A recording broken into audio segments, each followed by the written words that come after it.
Good evening students. और कैसे हैं आप सभी लोग? उम्मीद होगी कि आप सभी अच्छे होंगे और पढ़ाई आपकी बहुत बेहतरीन चल रही होगी। आज हम लोग एक टॉपिक स्टार्ट करते हैं। चैप्टर का नाम है ईएमआई, इलेक्ट्रोमैग्नेटिक इंडक्शन। और इलेक्ट्रोमैग्नेटिक इंडक्शन जो कि आपके क्लास 12th बोर्ड में एक बहुत ही बूस्टर चैप्टर है। ये कह सकते हैं कि हर साल इस चैप्टर से कुछ ना कुछ आपको मिलता है, और वो भी लॉन्ग क्वेश्चन में। इसमें 2-3 टॉपिक ऐसे हैं बेटा कि जो हर साल रिपीट ही होते रहते हैं। अगर इस साल ये आया म्यूचुअल इंडक्शन आया तो अगले साल सेल्फ इंडक्शन आएगा। ये दोनों ही पार्ट्स हैं आपके इलेक्ट्रोमैग्नेटिक इंडक्शन के ईएमआई। ये कोई वो ईएमआई नहीं है जो आपको बैंक से लोन ली गई किस्त के फॉर्म में आपको चुकानी है ईएमआई। जैसे कभी कभी हम लोग देख लेते हैं कि यार घर लिया तो उसकी ईएमआई दे रहे हैं, मोबाइल लिया तो उसकी ईएमआई दे रहे हैं, या फिर कार ली तो उसकी ईएमआई दे रहे हैं। तो वो ये ईएमआई नहीं है बेटा। ये ईएमआई कौन सा है? Electromagnetic induction. अब इलेक्ट्रोमैग्नेटिक इंडक्शन हमने कभी कुछ पढ़ा होगा, शायद आपने पढ़ा होगा क्लास 10th में। अब तो शायद मेरे ख्याल से रिड्यूस कर दिया सीबीएसई ने ऐसा टॉपिक, एसी जनरेटर वगैरह का। नहीं तो 2-3 साल पहले एक टॉपिक था एसी जनरेटर, एसी मोटर, और बड़ा ही शानदार टॉपिक था एसी जनरेटर, बहुत आता भी था एग्जाम में। अब वो सीबीएसई वालों ने कहा कि भाई इसको रहने दीजिए, बच्चों पे ज्यादा लोड पड़ रहा है। और अब सीबीएसई आपको बिल्कुल बेवकूफ बना रही है। यानी जो भी चैप्टर्स हों या जो भी टॉपिक्स इंपॉर्टेंट टॉपिक्स हैं उनको सबको रिड्यूस कर रही है और आपको आसान आसान सी चीजें आपके थाली परोस रही है। तो सबसे पहले हम बात करें कि ईएमआई क्या है। तो जैसे कि आपने पढ़ा होगा इलेक्ट्रोमैग्नेटिक इंडक्शन, इसका फुल फॉर्म बोलते हैं हम लोग इलेक्ट्रोमैग्नेटिक इंडक्शन। तो आप यहाँ से कुछ बात तो समझ में आ रही होगी यार, इलेक्ट्रोमैग्नेटिक इंडक्शन है क्या। बहुत ध्यान समझिए मेरी बात को कि अगर हम इसको तोड़े तो इलेक्ट्रो और प्लस मैग्नेटिक और प्लस इंडक्शन, 3 बातें मुझे समझ में आ रही है कि एक तो इलेक्ट्रो समझ में आ रहा है, एक मैग्नेट समझ में आ रहा है, एक इंडक्शन समझ में आ रहा है। अब तीनों से हम कैसे डिफाइन कर सकते हैं ईएमआई को? तो इसका एक बेसिकली कॉन्सेप्ट समझिए कि मैग्नेट की हेल्प से हमें इलेक्ट्रिसिटी क्या करना है, इंड्यूस करना है। और अगर हमने मैग्नेट की हेल्प से इलेक्ट्रिसिटी को अगर इंड्यूस कर लिया तो ये फिनोमेना कहलाता है क्या, इलेक्ट्रोमैग्नेटिक इंडक्शन। अब साहब कैसे हम मैग्नेट की हेल्प से इलेक्ट्रिसिटी को जनरेट करें? तो इसके लिए एक बहुत बढ़िया साइंटिस्ट थे हमारे, फैराडे। तो फैराडे अंकल ने क्या बताया था कि अगर हम मैग्नेट से इलेक्ट्रिसिटी को जनरेट कर सकते हैं। अब कैसे कर सकते हैं? तो शायद फैराडे अगर ना होते तो आज हम लोग, तो बेटा हम लोग कैसे मैग्नेट से इलेक्ट्रिसिटी को इंड्यूस करेंगे, तो ये फैराडे अंकल ने बताया था। अभी फैराडे अंकल की बातों को हम सुनेंगे आगे कि उन्होंने क्या कहा था। फिलहाल तो अभी हम बस ये समझते हैं कि ये प्रोडक्ट क्या फिनोमेना है। तो ईएमआई इज द फिनोमेना, या हम कह सकते हैं ईएमआई वो फिनोमेना है जिसमें production of induced EMF in one coil, यानी किसी भी कॉइल में ईएमएफ को इंड्यूस करना। अभी ईएमएफ कैसे इंड्यूस होगा बच्चा? तो उसके लिए सबसे पहले हम लोग पढ़ते हैं टॉपिक मैग्नेटिक फ्लक्स। ठीक है, तो इसको हम बाद में समझते हैं और पहले तो फ्लक्स की बात करते हैं कि फ्लक्स है क्या। तो मैग्नेटिक फ्लक्स, तो क्या यार ये बताइए, क्या ये टॉपिक क्या सुना सुना सा लग रहा है? नहीं, ये टॉपिक नहीं सुना लग रहा है बेटा, इसका जुड़वा भाई सुना सुना लग रहा है। यानी मैग्नेटिक फ्लक्स का जुड़वा भाई कौन है? इलेक्ट्रिक फ्लक्स है। और इलेक्ट्रिक फ्लक्स अपन ने किसी जमाने में पढ़ा था, क्या पढ़ा था? The number of electric lines are passing through any cross section area. यानी किसी भी क्रॉस सेक्शन एरिया से या किसी भी कॉइल से नॉर्मली पास होने वाली number of electric field lines को हम लोग बोलते हैं फ्लक्स। और कौन सा फ्लक्स? Electric flux. अब उसका जुड़वा भाई अब आ गया यहाँ पर मैग्नेटिक फ्लक्स। तो मैग्नेटिक फ्लक्स क्या हो जाएगा? कि number of magnetic field lines, number of magnetic field lines passing through passing through passing through normally to the coil या to the surface of the coil, surface of the coil is called flux. इसका मतलब अगर मैं कहूं कि है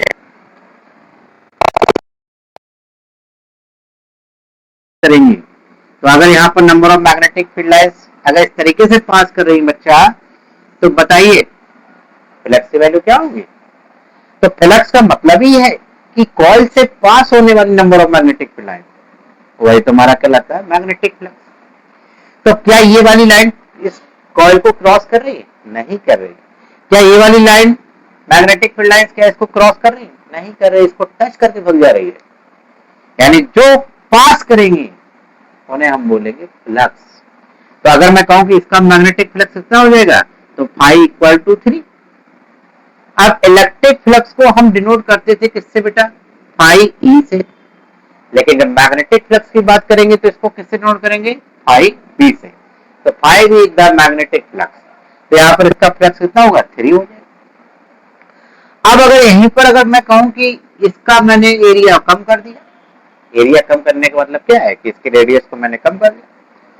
अगर coil की रेडियस अगर कम कर दूंगा तो कॉइल का एरिया कम हो जाएगा, और जब कॉइल का एरिया कम होगा तो उससे पास होने वाली number of magnetic field lines भी तो क्या होंगी? कम पास करेंगी। तो इसका मतलब मैंने यहाँ से 2 पास करा दी, तो यहाँ से इसका फ्लक्स कितना हो गया? 2 हो गया। तो यार तुम देख रहे हो कि यहाँ पर number of magnetic field lines ज्यादा थी क्योंकि एरिया ज्यादा था, तो number of magnetic field line ज्यादा पास करेंगे। एक और पास करा दिया मैंने, एक और पास करा दिया, तो यहाँ फ्लक्स की वैल्यू हो गई 5। तो मैग्नेटिक फ्लक्स 2 बातों पर डिपेंड कर रहा है यहाँ पर कि एक तो number of magnetic field lines अगर ज्यादा पास कर रही है तो फ्लक्स की वैल्यू ज्यादा होगी, या कॉइल का अगर एरिया ज्यादा है, तो कॉइल का अगर एरिया ज्यादा है तो कॉइल से पास होने वाली मैग्नेटिक फील्ड लाइंस में क्या होंगी? ज्यादा होंगी। इसका मतलब बेटा कि अगर इसको मैथमेटिकली टर्म में लिखना चाहें तो क्या लिख सकते हैं कि phi is directly proportional to magnetic field, पहली बात। और दूसरी बात क्या कह रहा है कि फाई भी is directly proportional to area, यानी एरिया बढ़ेगा तो फ्लक्स चेंज होगा। तो यार अगर हमें किसी कॉइल से लिंक मैग्नेटिक फ्लक्स अगर चेंज करना है, तो मैग्नेटिक फ्लक्स को चेंज करने के लिए तुम्हारे पास 2 फैक्टर हैं अभी का फिलहाल।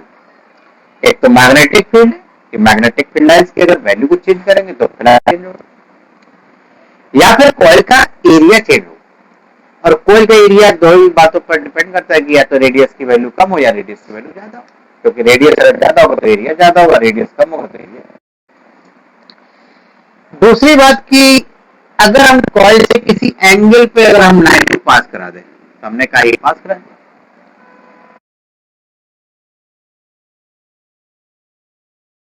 वाली मैग्नेटिक फील्ड लाइंस को देखे तो किसी एंगल पर मैंने पास कराया, और इस सरफेस की एरिया वेक्टर क्या होगा? हमेशा, क्योंकि तुमने पढ़ा था एरिया वेक्टर हमेशा क्या होता है? सरफेस से नॉर्मली डायरेक्शन होती है। इसके जुड़ाव भाई के साथ में देखा था तुमने। तो ये बताइए बी और ए के बीच में कुछ ना कुछ एंगल बन रहा है, और अगर ये एंगल चेंज होगा तो भी फ्लक्स चेंज होगा। तो यहाँ से हम कह सकते हैं कि यहाँ पर phi B is directly proportional to theta. और कौन सा थीटा? हमेशा हम मैग्नेटिक फील्ड का कौन सा कंपोनेंट लेंगे? जो कंपोनेंट एरिया वेक्टर की डायरेक्शन में होगा। तो एरिया वेक्टर की डायरेक्शन में क्या हो गया? ये बोलो बी कॉस थीटा, और ये वाला क्या हो जाएगा? B sine theta. तो हमेशा हमें मैग्नेटिक फील्ड का वही कंपोनेंट लेना है जो कंपोनेंट एरिया वेक्टर की डायरेक्शन में। तो एरिया वेक्टर की डायरेक्शन में कौन सा कंपोनेंट है? B cos theta. तो हम इसको ऐसे लिख सकते हैं phi equal to B cos theta into A. तो यहां से हम कह सकते हैं फाई बराबर बी ए कॉस थीटा। और आपने इलेक्ट्रिक फ्लक्स में क्या था? ए कॉस थीटा। तो यहाँ से बी ए कॉस थीटा ये फॉर्मूला है। अगर नंबर ऑफ टर्न्स अगर चेंज कर दे बच्चा, यस, अगर नंबर ऑफ टर्न्स अगर चेंज कर दें, नंबर ऑफ टर्न्स ज्यादा कर दें, कम कर दें, तो भी फ्लक्स की वैल्यू चेंज हो सकती है। यानी कि अगर नंबर ऑफ टर्न्स अगर हो, एक नंबर, अगर number B equal to N multiply कर दें एन ए कॉस थीटा, तो ये मैग्नेटिक फ्लक्स आ जाएगा आपका जब नंबर ऑफ टर्न्स क्या हो एन। तो एक फॉर्मूला ये आ गया, एक फॉर्मूला ये आ गया, इतनी बात समझ में। तो फाई इक्वल टू आ गया एन बी ए कॉस थीटा। ये तो तब है फ्लक्स की वैल्यू जब मैग्नेटिक फील्ड कांस्टेंट हो। अगर सोचिए कि अगर मैग्नेटिक फील्ड कांस्टेंट ना हो तब क्या हो, यानी मैग्नेटिक फील्ड अब वेरिएबल हो। अगर मैग्नेटिक फील्ड वेरिएबल होगी तो फ्लक्स की वैल्यू क्या होगी? ऐसा तो हमने कभी इलेक्ट्रिक फ्लक्स में भी पढ़ा था। तो इसी में हम देखते हैं, इसी में variable magnetic field is variable. अगर ये वेरिएबल हो तो क्या होगा? Magnetic flux equal to close surface integrals of B dot ds. क्योंकि मैग्नेटिक फील्ड भी वेक्टर है और एरिया भी वेक्टर है, और दो वेक्टर का डॉट कर रहे हैं तो ये भी कॉस थीटा होता है, तो हम जानते हैं। तो यहाँ से हम इसको ये भी लिख सकते हैं फाई बी इक्वल टू, या इसी को हमें बढ़ा दें तो क्या, B D S cos theta, और cos theta is the angle between B and A. एक बात याद रखिए हमेशा, जो हम सबसे ज्यादा गलती करते हैं, बार बार मैं फिर से वही बात दोहरा रहा हूँ कि गलती कहाँ होती है। गलती इसके क्वेश्चंस में होती है कि जब किताब वाला या पेपर वाला जब क्वेश्चन आपको देता है तो वो एंगल कभी कभी मैग्नेटिक फील्ड का एंगल किसके साथ दे देता है? मैग्नेटिक फील्ड का एंगल दे देता है प्लेन के साथ, यानी कि ये थीटा वो दे देता है। और जबकि तुम्हें जरूरत किस बात की है? तुम्हें जरूरत इस बात की है कि जो थीटा लेना है वो मैग्नेटिक फील्ड का एरिया वेक्टर के साथ में लेना है। और तुम क्या करते हो, जल्दबाजी के चक्कर में तुम बन जाते हो मूर्ख। तुम क्या करते हो, जो पेपर में क्वेश्चन में जो थीटा दिया होता है प्लेन के साथ, मैग्नेटिक फील्ड का प्लेन के साथ जो एंगल आपको क्वेश्चन में दे रखता है, आप उसी थीटा को उतार के आ जाते हैं और आपका आंसर हो जाता है गलत। तो हमें एक बात बिल्कुल याद रखना है कि जो थीटा लेंगे वो मैग्नेटिक फील्ड का प्लेन के साथ बनने वाले एंगल को कंसीडर नहीं करेंगे। हमेशा मैग्नेटिक फील्ड का एरिया वेक्टर के साथ बनने वाला एंगल ही कंसीडर किया जाएगा। नहीं तो जल्दबाजी में करते क्या है कि आपको क्वेश्चन दे देता है, मूर्ख बना देता है, और क्वेश्चन में कह देता है कि थीटा जो है वो यानी कि मैग्नेटिक फील्ड का प्लेन के साथ एंगल 30 डिग्री है, और हम खुश हो जाते हैं कि अरे हाँ हमको तो थीटा पता है। नहीं पता है, आपको मूर्ख बनाया गया है, क्योंकि आपको पता है कि थीटा किसके किसके बीच में एंगल है। थीटा जो है वो मैग्नेटिक फील्ड का एरिया वेक्टर के साथ बनने वाला एंगल है। अगर आपको प्लेन के साथ अगर 30 डिग्री दिया है तो इसका मतलब बी और ए के बीच में एंगल कितना होगा? 60 डिग्री का। समझ में बात आई कि नहीं? तो हमें मूर्ख नहीं बनना है, हमें हमेशा जागरूक बनना है। क्या बनना है भाई? जागरूक। ठीक है, बनिए जागरूक। ये तो फ्लक्स हो गया हमारा। ठीक है, तो जैसे कि अगर हमसे कहा जाए कि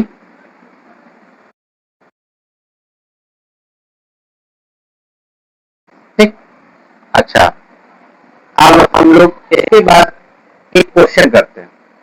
चलिए देखिए, अब मैग्नेटिक फ्लक्स के बाद में हम लोग एक क्वेश्चन मैग्नेटिक फ्लक्स हो सकते हैं, थोड़ा सा और कॉन्सेप्ट क्लियर। क्वेश्चन हम कैसे लगाएंगे? मैंने बताया कि अभी जैसे आप मूर्ख बन जाते हैं कभी कभी, तो हमें मूर्ख नहीं बनना है, यानी हमें जागरूक बनना है। तो देखिए गलतियां होती कैसे हैं? गलतियां तो इंसानों से ही होती हैं, लेकिन जो गलती करके सीखता है वही क्या है? असली इंसान है। तो एक क्वेश्चन करते हैं बेटा, ध्यान से देखिए। A rectangular loop of area 20 centimetre to 30 centimetre. सबसे घातक क्या हो जाते हैं पता है क्या? कि सेंटीमीटर कभी कभी घातक बन जाते हैं। हम लोग सेंटीमीटर को मीटर में कन्वर्ट नहीं कर पाते हैं, और कभी कभी तो ये होता है कि सेंटीमीटर को अगर मीटर में कन्वर्ट नहीं किया तो आंसर भी गलत आ जाता है। तो सबसे पहले छोटी छोटी बातों को ध्यान रखना कि सेंटीमीटर में है तो मीटर में कर लिया, या ग्राम है तो इस तरीके की छोटी छोटी जो बातें वो हम लोगों को पहले सॉल्व कर लेनी चाहिए। ठीक है, एरिया दिया गया 20 सेंटीमीटर टू 30 सेंटीमीटर, तो यहाँ से एरिया कितना हो जाएगा बता सकता कोई? 20 इंटू 30 यानी कितना हो गया 6, और 20 इंटू 30 का मतलब क्या हुआ 20, और 600 सेंटीमीटर स्क्वायर को हम मीटर स्क्वायर में कन्वर्ट करेंगे तो हम लिख सकते हैं 6 इंटू 10 की पावर -2 मीटर स्क्वायर, बिल्कुल लिख सकते हैं। ठीक, आगे बढ़ते हैं। कह रहा है कि इतनी डायमेंशन की कोई रेक्टेंगल लूप कहां पर रखी हुई है? मैग्नेटिक फील्ड में रखी हुई है, और जो साहब मैग्नेटिक फील्ड है वो कितनी है 0.3 टेस्ला, और 0.3 tesla with its plane, with its plane, ध्यान से देखिए विथ इट्स प्लेन। तो कह रहा है कि पहले कि नॉर्मल टू द फील्ड, अगर ये रेक्टेंगुलर कॉइल जो है वो नॉर्मल टू द फील्ड है, फील्ड के नॉर्मल है, और दूसरे में कह रहा है incline 30 degree to the field, और ये कॉइल कहां पर रखी हुई है? ये 30 degree to the field, field से 30 डिग्री पर, और ये दिया गया पैरेलल। तो फ्लक्स निकालना है ईच केस में। तो पहले केस में बताइए थीटा की वैल्यू क्या होगी 90 डिग्री, 90 डिग्री नॉर्मली है, तो नॉर्मली है तो प्लेन के साथ में यानी कि क्या हो जाएगा एरिया वेक्टर के साथ 0 डिग्री, अरे प्लेन के साथ 90 डिग्री है तो एरिया के साथ में क्या होगा 0 डिग्री हो जाएगा, तो यानी थीटा की वैल्यू 0 मिल गई, और थीटा की वैल्यू 0 मिल गई तो फाई बराबर क्या है बी ए कॉस थीटा, और कॉस 0 की वैल्यू आप जानते हैं 1 होती है, और बी आपको पता है बेटा कितना टेस्ला है 0.3, और एरिया हो गया कितना 6 इंटू 10 पावर -2, और कॉस 0 की वैल्यू 1। तो यहाँ से हम सॉल्व कर सकते हैं, इसको आंसर आ जाएगा। दूसरा क्वेश्चन अगर देखें तो दूसरा कह रहा है incline 30 degree to the field, अब फील्ड से 30 डिग्री यानी कि ये कहां पर है प्लेन से 30 डिग्री है, तो बताइए एरिया वेक्टर और मैग्नेटिक फील्ड के बीच में एंगल कितना हो जाएगा 60 डिग्री। अभी देखिए लास्ट वाले फिगर में तो क्या होगा यहाँ से सेकंड वाले पार्ट थीटा की वैल्यू क्या होगी 60 डिग्री, क्योंकि 30 डिग्री तो किसके साथ बन रहा है प्लेन के साथ बन रहा है, और तुमको एंगल किसका चाहिए, तुम्हें एंगल चाहिए एरिया वेक्टर का मैग्नेटिक फील्ड के साथ में, तो 60 डिग्री हो जाएगा, 90 माइनस 30 इक्वल 60 डिग्री, तो यहाँ से फाई इक्वल क्या आ जाएगा यहाँ से बी टू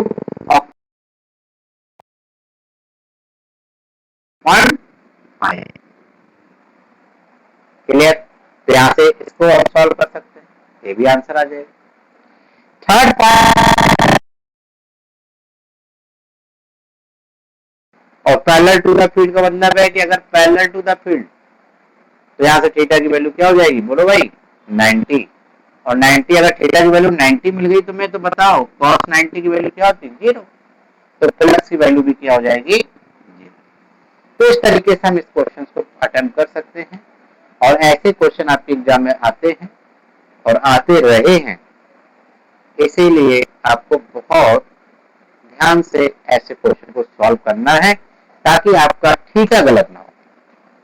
ठीक है, थैंक यू स्टूडेंट्स, आज के लिए क्लास ओवर करते हैं, और इसको ज्यादा से ज्यादा आप लाइक करिए, सब्सक्राइब करिए ज्यादा से ज्यादा, और शेयर करिए।